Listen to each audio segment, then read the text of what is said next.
ជុំរឿងទីពីរមិនស័ក្តិសមនឹងអូនទេ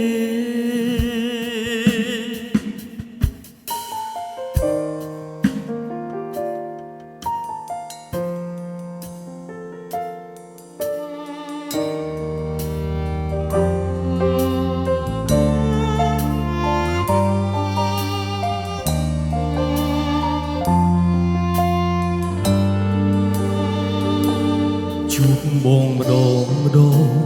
អូនប្រឹងសំដែរដូចខ្លួនឯងសុខទុក្ខធម្មតាទឹកមុខញញឹម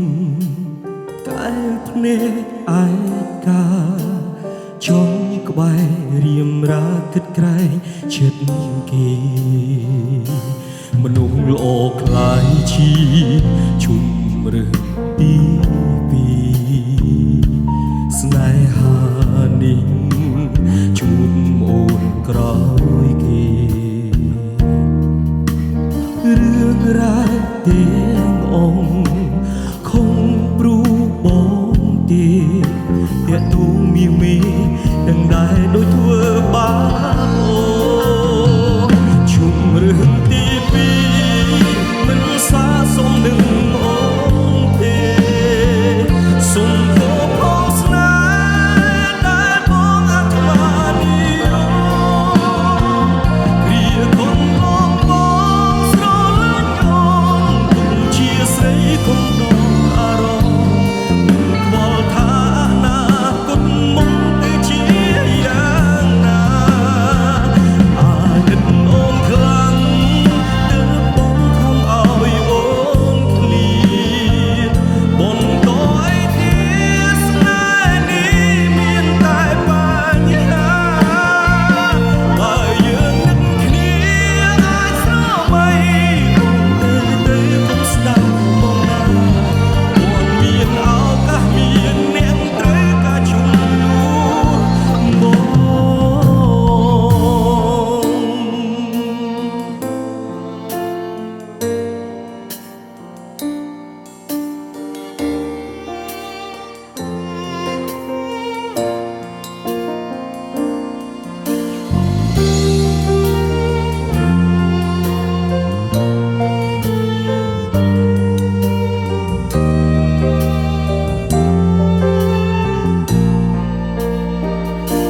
មនុស្សល្អខ្លាយជាជុំរឿងទីពីរស្នេហានេះជួបអូនក្រោយគេរឿងរ៉ាវទាំងអខំព្រួបងទេតែទូមាសមេដឹងដែរដូចធ្វើបាបអូជុំរឿងទីពីរមិនស័ក្តិសមនឹងអូនទេសុំទោសផងស្នេហ៍ដែលបងអាត្មានិយមគ្រាកូនឡងបងស្រឡាញ់អូនទុំជាស្រីគំដងអារម្មណ៍មិនខ្វល់ថាអនាគតមុខទៅជាយ៉ាងណាអាណិតអូនខ្លាំងទើបបងខំឲ្យអូនឃ្លាតបន្តអីទៀតស្នេហ៍នេះមានតែបញ្ហាបើយើងនឹកគ្នាអាចស្រមៃទៅកុំស្ដាប់បងណាគាត់មានឱកាសមានអ្នកត្រូវការជំនួសបងជុំរឿងទីពីរមិនស័ក្តិសមនឹងអូនទេ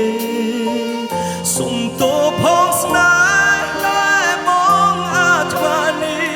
យមគ្រាកូនឡងបងស្រឡាញ់អូនទុំត្រឹមស្រីគំដងអារម្មណ៍មិនខ្វល់ថាអនា